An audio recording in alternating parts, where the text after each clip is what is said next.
Thank you very much for the invitation. Thank you very much for being so kind to let also a TSO to express the point of view on this region, which is quite important. As you know, there are some forecasts for gas consumption and demand, which are very variable for the future.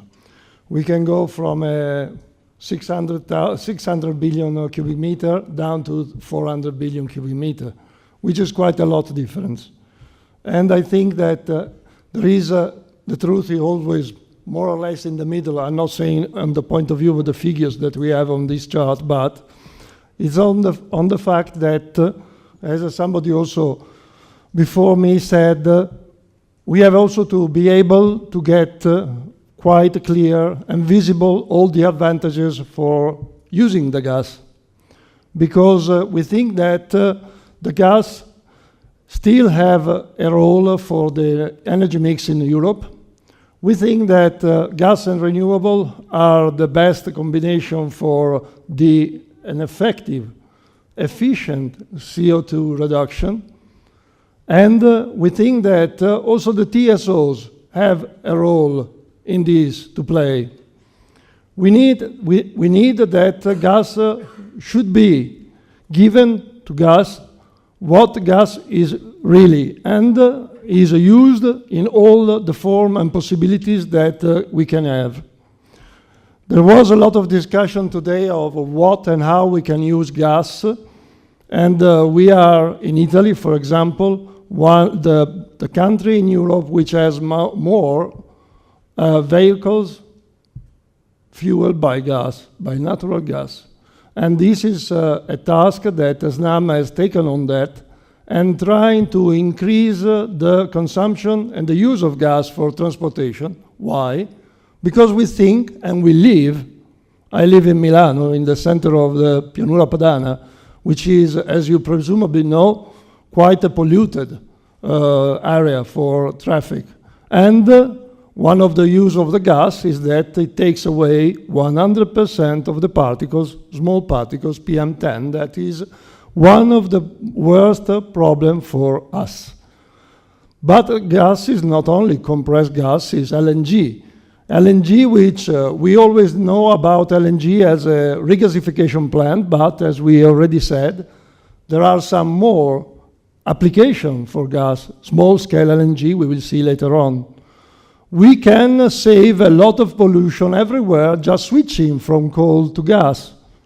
It's a matter of fact that without a lot of investment, for sure, less investment than to build the super grid in electricity, which will cost to Europe 400 billion euros, we will be able to diminish of 250 million tons a year of CO2 emission if we just switch the plant from coal to gas. Then there are new technologies like the gas heat pumps, which can help and can be usefully used in order to have an alternative to electricity and giving to gas also a role. Therefore, we think that gas can play a role also here in Greece in some activity. The activity are predominantly the compressed natural gas, the small-scale LNG, the use of biomethane, if any, also in Greece, and the possibility of using gas pumps in heating and conditioning for the near future. We have calculated that this kind of activity would bring from 50 to 80 billion cubic meters more of consumption in Europe.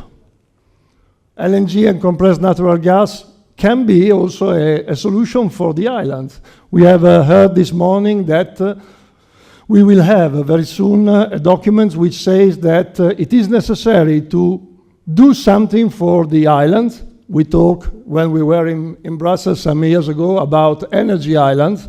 Now we are talking also of physical islands to which bring gas in order to diminish pollution. And this is a good example also for the Greek environment. Well, Greek has quite a lot importance for tourism. And for sure, when you go to a Greek island, you see the ships which are using oil in the harbor, emitting a lot. You see the power plant using oil, emitting a lot as well. So we can act on this. The ships, we have heard this morning that from 2020, if I remember correctly, the IMO will abolish the use of high sulfur content fuels for the ships, and LNG can be the solution. This is the advantages that we have calculated for the LNG, and on the right side of the slide you can see all the possibility of small-scale LNG utilization. But national production in Europe is declining. We already said, we already heard. Anyhow, it seems that in the future, at least in the near future, the gas consumption will stay at least stable as it is now. So it means that we need more gas, and this gas will come from LNG or will come from pipes. And if we look at the potential new projects that are around Europe, we see that Greece is always in the middle. Greece is always a point of aggregation, of transit, of gas, of new sources. We have heard about the East Med. Somebody before my intervention talked about Turkmenistan, talked about Iran. All gas is flowing from that direction. And to flow from that direction, presumably will flow through Greece and hopefully also from Italy, which is also my interest. But Greece has a role to become a physical gas hub for Europe, and to divert and to direct the gas also to the Balkans, because we have heard this morning, and there are projects which aim at giving alternatives to the Balkans from only the Russian gas. Gas market in Greece. Okay, you have just heard that. Well, it is started some years ago. It is not yet finalized, but we can help with more infrastructure, with more competition, with different sources, which can help the fact that also the overall gas cost for the final user can become cheaper. This could help the development of the Greek industry. This could help the possibility of developing new network, to develop new possibilities, and where it is not really feasible to bring a network, we can have the small-scale LNG to be used. Revitusa can be one of the points where the trucks can be loaded by LNG and transported in Greece. We have a possibility also to increase the jobs in Greece with this investment, with these things. As you know, SNAM, as well as Fluxys and Enagas, are are shareholders of the TAP project, which for the time being, we confirm that it's going along as it is in scheduled time. Here you find some figures of the project, and we hope that everything will go well until the end, which is foreseen in 2020. This will be the first, or one of the first, new pipeline which can give to Greece the possibility to become a hub, to have different sources of gas, and therefore to have more competition and cheaper gas for the user.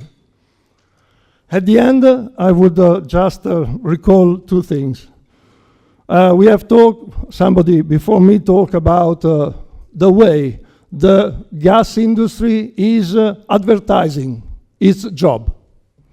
I will make a comparison. It's a stupid one, but gas industry has always been as its pipe below the ground. Nobody sees it.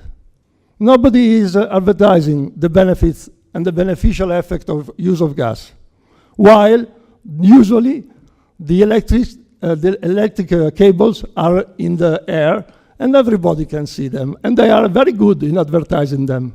Well, what we have to do is to do the same as them, which does not mean, of course, to bring our pipes outside of the ground. Thank you very much.